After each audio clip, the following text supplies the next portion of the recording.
Oh, hello. How are you? I'm here in New York City, outside, finally. I got this nice, sick quarantine beard. We're gonna finally do another walking tour here.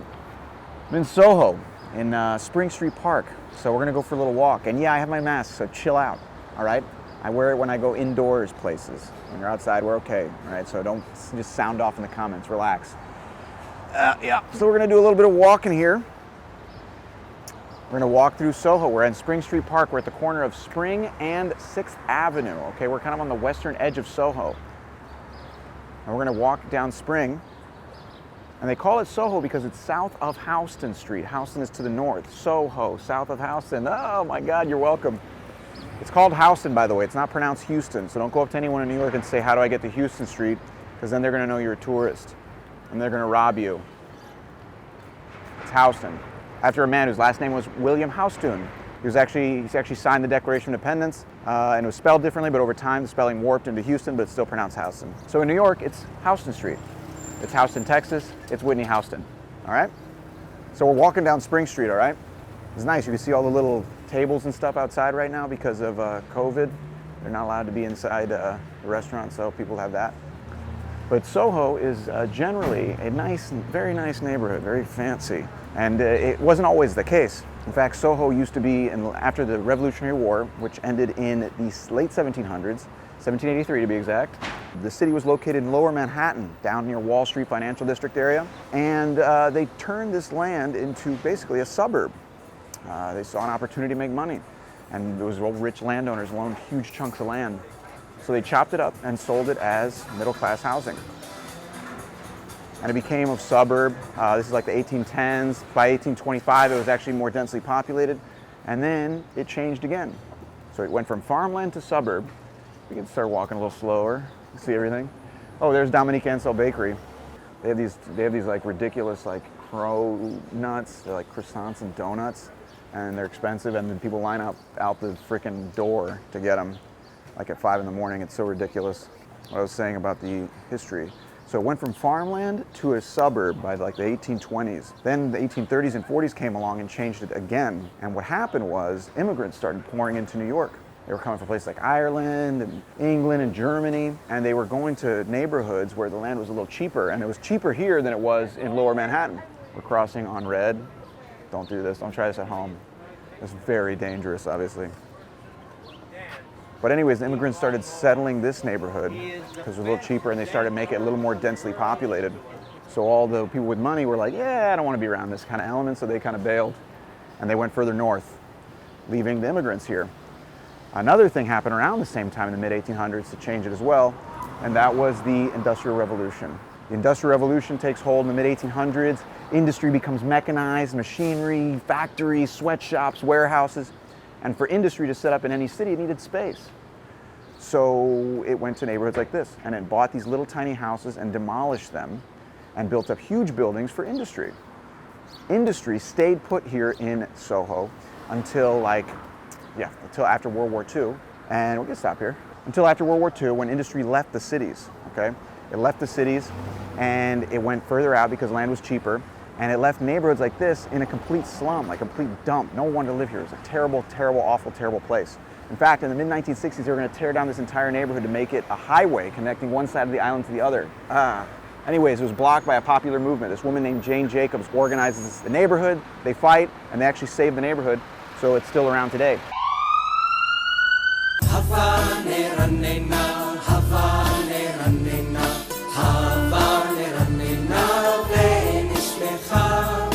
Today, this neighborhood is very fancy because in the 1960s and 70s, because it was such a dump and it was so close to Greenwich Village and it was so well located, who's going to move in? Artists, you dum-dum. Artists like me, I probably would have moved here if I could have. Now I live 10 stops out of Manhattan because I can't afford living in Manhattan. But that's who moved in. They moved into these loft spaces. Lofts are just big open spaces that were originally industrial, and then they were refitted to be residential. So they move into these lofts, and they make this neighborhood cool, right? They make it cool to be in SoHo. That's around the time, in the 60s and 70s, that it gets the name SoHo, south of Houston. By the way, this is something they still do in New York, where they rename a neighborhood, a little abreve, to make it cool and interesting, and then jack up the rents. So they name it SoHo around this time and it becomes cool. It's like, yo, I have this loft in SoHo. It's so sick. You should come over, smoke cigarettes. We're so cool. After a couple decades of this, it's cool to live in SoHo. So then who wants to come into the neighborhood? Hell, the people with money want to come in. They're like, I want to be cool too. I can't paint or do anything that interesting, but I got this. So they start coming in here and start throwing money around. The businesses become more expensive, the rents go up. And then today you have present day SoHo, which is a good example of the endpoint of gentrification. Ugh, I shouldn't say this word too loud. Someone's going to pop out of a trash can to say something about it. It's a big deal, and this is a good example of where it leads. You know, you got your Chanel's and your fancy stores, Dior, all that stuff. But it didn't always used to be that way. But it's changed so much. That's what makes, I think, SoHo so interesting, is that it's gone through so many different types of incarnations. It's kind of dead right now because COVID, and it's a weekday. Not everyone has the luxury of freelance lifestyle. That's what I call it. That's what I tell my parents it is. This is a nice neighborhood now for shopping on the weekends. Very touristy, and it's very, very expensive to live here. So, for example, right now, during this COVID, a lot of the people who live in this neighborhood have left. They've gone to their houses in the Hamptons, or they've gone to wherever. So it's very dead at night here. It's very, very kind of creepy here at night.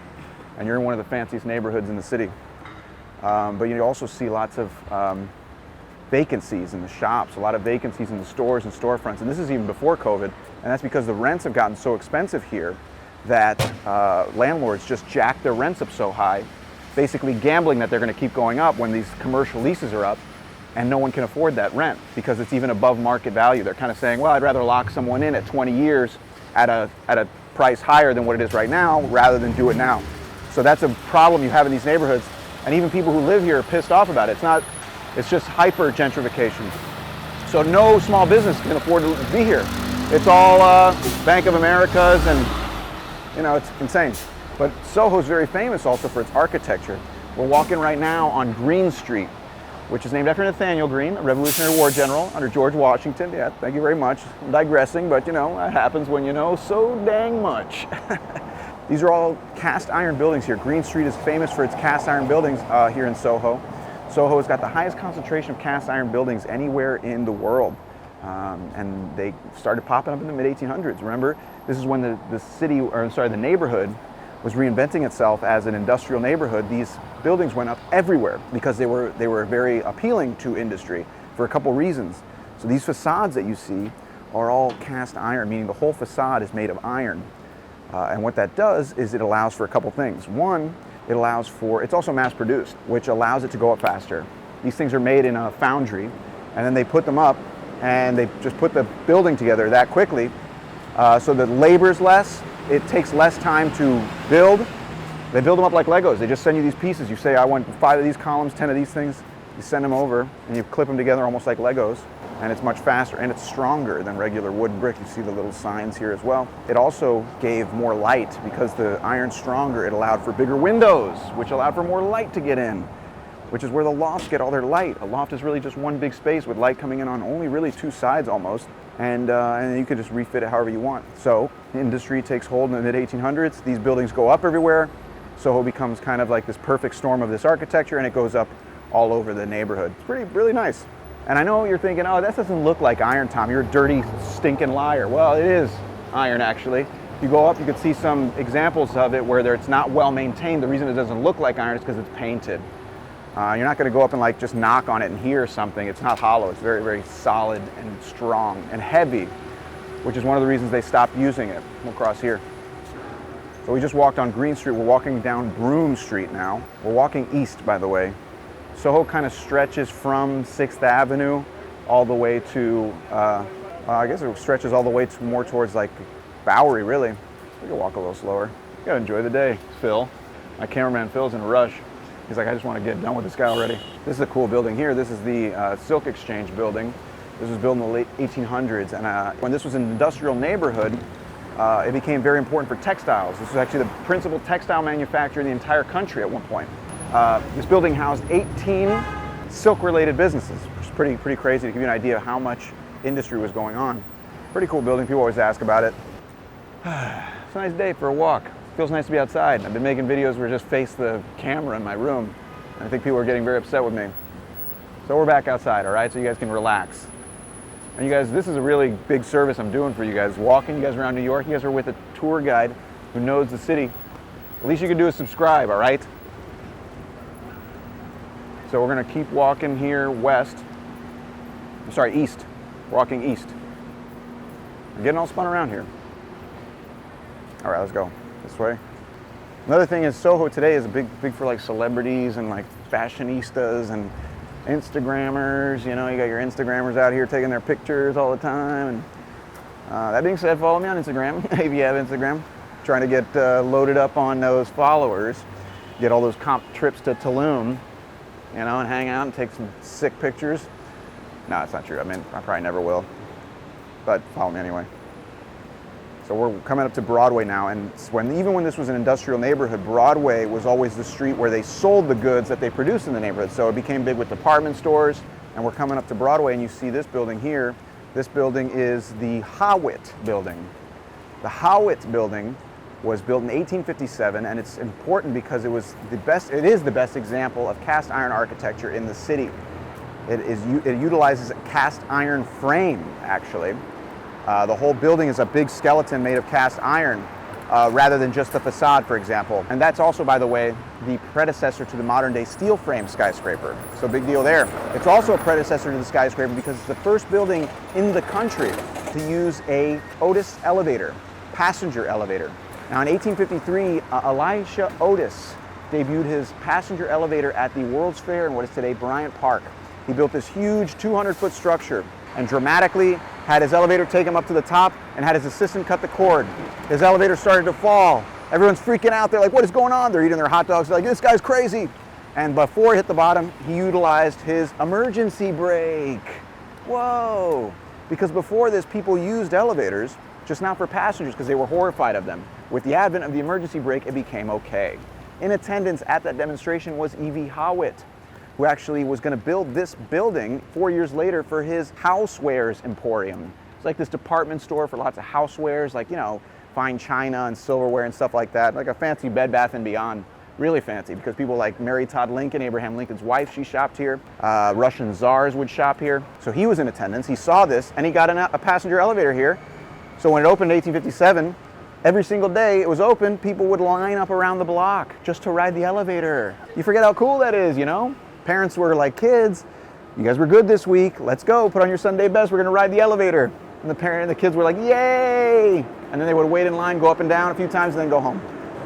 So now it's like I was saying, it's a very, very nice neighborhood and a fancy neighborhood, and rents go around like, you know, you're not living here alone, you know, in a one bedroom or anything for less. My guess is like around $3,000 at least. Sorry, I keep touching my face. I keep touching my beard, it's terrible. Can't help it. This building here to the right used to be where Heath Ledger lived. He actually died here. He died of a drug overdose. Yeah, kind of dark, I know, sorry. I was telling you celebrities live here. People like Sandra Bullock, David Bowie lived here when he passed away. Yeah, a lot of death, I guess, sorry. But it happens. He was in an apartment, actually, his penthouse apartment. It was like a big loft. It was $25,000 a month for almost 5,000 square feet of space. It's a lot of dough. Also in the 60s and 70s, when this neighborhood kind of started to become more filled with artists, a lot of painters and people came and took advantage of it, so it has the reputation of artists. It has lots of galleries, for example, and celebrities live here now for that reason. But there's no starving artists here, I can guarantee you that. Now people ask, where do the artists live today? Well, they live in outer boroughs. They live in the outer boroughs because they can't afford Manhattan anymore. Just so you know, everything below Central Park, pretty much, below 59th Street, is super expensive. Super expensive. You can't live here by yourself for cheaper than I guess like $2,000 even in a studio. So why would you do that? Cut your rent in half and go out to Brooklyn or Queens or wherever. So a lot of people live out there. So it's kind of interesting. Let's go. We're almost done, and we're going to be ending right near Little Italy, actually, which is right over here on Mulberry Street. This is a quick walk. We're not going to walk through all of SoHo, okay? I'm not going to give you like a 2-hour video for free, at least. You want a real tour, you got to come here and pay. It's just a teaser, if you will. I don't know, whatever. This is all good history anyway. This is a cool building, though. Well, it's 240 Center Street, but this building used to be the police station. It was built in 1909. Now, an interesting thing to keep in mind about New York is that New York City used to be just Manhattan. Today there are 5 boroughs in New York. This is a very important fact. I think I've mentioned it in other videos. It's Manhattan, Brooklyn, the Bronx, Queens, Staten Island, right? Those are 5 boroughs. And this didn't happen until 1898. Before that, New York City was just Manhattan. Manhattan didn't exist. Anyways, in 1898, all of them consolidated, and overnight, New York City became the 2nd largest city in the world, behind only London. That's right. Very, very nice, very fancy. I feel like this thing's just going to open and someone's just going to ram me with like a cart or something.